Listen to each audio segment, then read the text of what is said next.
Un tiers de la planète Terre utilise Internet aujourd'hui, ce qui est énorme. On peut parler à n'importe qui, n'importe quand et dans n'importe quel endroit dans le monde, avec les informations qui se transmettent à la vitesse de la lumière. Ces nouvelles technologies qui ont transformé nos vies nous transforment aussi en tant qu'êtres humains. Si tu veux savoir comment, voici 8 impacts majeurs des réseaux sociaux.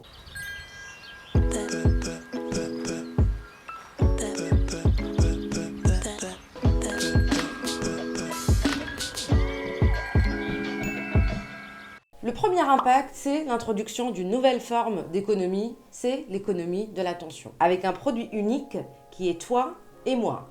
Une nouvelle devise qui est l'attention, qui se convertit sous forme de likes, commentaires, partages, notifications. Cette nouvelle devise nous attribue de la valeur dans une nouvelle hiérarchie socio-culturelle. Et ta valeur augmente avec tous les likes et les commentaires et les partages et les clics sur tes photos que tu reçois. On partage les photos des petits plats qu'on a, les petites activités, les petites soirées. Cette belle photo sous la cascade ou cette photo dans une île paradisiaque. Tout ça pour augmenter un peu notre devise. Des milliards de transactions ont lieu tous les jours et on se trouve à dépenser ces petits bouts d'attention par-ci et par-là. Tout le monde en veut plus de cette attention et tout le monde n'en a jamais assez. Ce qui crée une nouvelle pression, une forme de compétition pour avoir plus d'attention.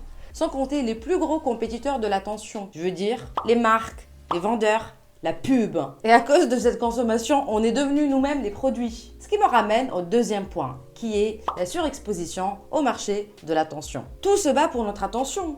Et t'as peut-être remarqué que toutes les plateformes des réseaux sociaux sont faites pour être addictives et pour y rester le plus longtemps possible. Parce que plus on y reste, plus on consomme, plus on dévoile sur nous et plus on est ciblé avec des pubs sur mesure et plus on est susceptible de consommer, d'acheter des choses dont on n'a probablement pas besoin, avec de l'argent qu'on n'a probablement pas, pour impressionner des gens qui n'en ont rien à faire de notre vie. Juste pour avoir de l'attention et de la validation. Ce désir pour la validation, pour l'approbation, pour l'attention, fait qu'on est devenu le plus gros produit consommateur sur la planète. Parce que quand on consomme et qu'on est validé derrière, notre cerveau en reçoit une petite récompense. Ce qui me ramène au troisième point, l'addiction à la dopamine. Alors, tu as probablement déjà entendu le terme dopamine. On appelle dopamine la molécule du bonheur. Mais on l'appelle aussi la molécule de l'addiction, car elle nous rend addicts à tout ce qui active le centre de récompense dans le cerveau. Bien évidemment, les likes, les commentaires, les notifications, la nouveauté. Et ce sentiment de validation et d'accomplissement procuré par les réseaux sociaux cause une dépendance psychologique qui peut être perçue au niveau du cerveau avec la dégradation de la matière blanche dans les régions qui contrôlent l'attention, la prise de décision et la gestion des émotions. Et du coup, ça me fait arriver au quatrième impact qui est compromettre la santé mentale. Pendant ces 25 dernières années, il y a eu une augmentation de 70% de troubles psychologiques diagnostiqués chez les différents individus, notamment les millennials. Et c'est les individus qui ont été nés après l'année 84 en moyenne. Le stress, l'anxiété, la dépression et les troubles de sommeil se trouvent à la tête de ces troubles. Parce que ces réseaux sociaux reflètent une fausse image sur la réalité. On y voit le reflet de ce que la pop culture qualifie de acceptable, approuvé, cool et tendance. Avec tout le monde qui essaie de mettre en avant les aventures, les accomplissements, le bonheur. Et on a fini par créer un paysage culturel avec une barre très haute juste pour le niveau de satisfaction normale d'un individu.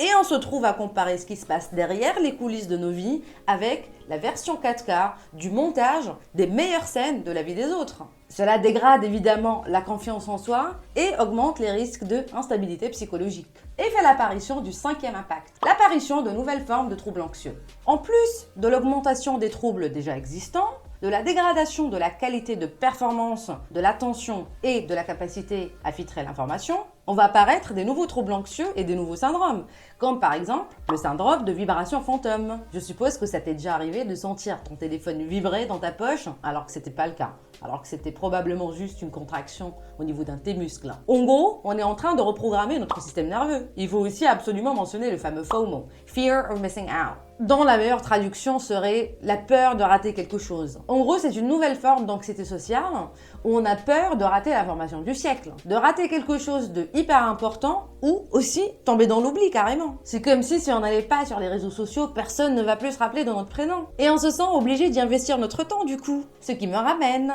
au 6e impact, qui est une mauvaise gestion de temps. Si l'attention, qui est la ressource principale de cette nouvelle économie, est non épuisable, le temps l'est. C'est la ressource la plus précieuse pour nous en tant qu'êtres humains. Et on est en train d'en gaspiller une bonne tranche à faire du shopping dans le marché de l'attention. Les dernières statistiques de 2019 montrent que la personne moyenne passe 153 minutes de son temps sur les réseaux sociaux. Ça veut dire 2h30 par jour. Et ce n'est qu'une moyenne.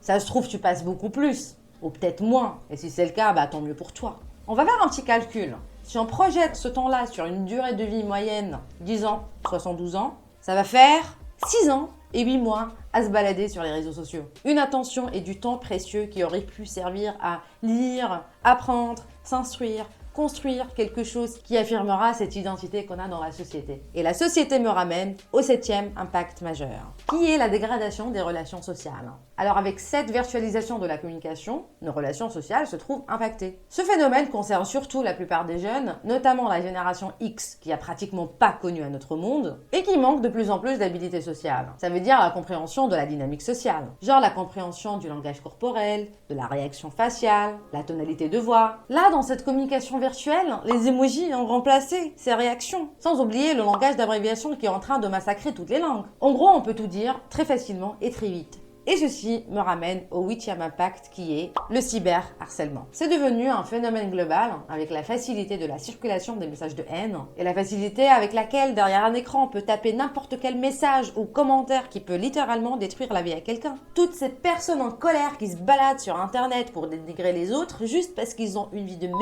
qui refusent d'accepter, d'affronter et d'adresser. Ou juste parce qu'ils n'ont rien d'autre à faire. Et là, j'ai même pas mentionné tout le hacking et ces personnes malveillantes qui peuvent chanter les autres ou utiliser des contenus intimes pour les chanter, pour les dénigrer, pour les exposer ou pour les harceler. Et la liste de ce genre de pratiques est longue. Et aujourd'hui, c'est une réalité. 7 ados sur 10 affirment avoir vécu une forme de harcèlement en ligne. Et 9 filles ados sur 10 détestent ce qu'elles voient dans le miroir. Ce que je viens de partager, c'est des faits. Mais ça ne veut pas dire que les réseaux sociaux sont que négatifs. Parce qu'il est incontestable que les réseaux sociaux sont là pour rester aujourd'hui. Ils nous permettent de nous exprimer, d'échanger avec les autres, de rester connectés avec tout ce qui se passe dans le monde. Et les quitter carrément n'est probablement plus une option.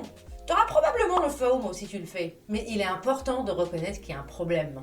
Et il est important d'être conscient de sa consommation, de comment on dépense son temps et son attention. Et comme tout, il faut consommer avec modération.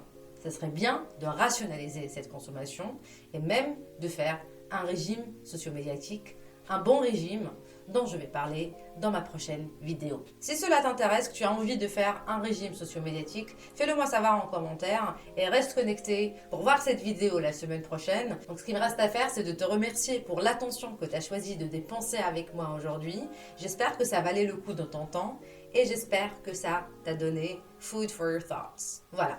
À bientôt.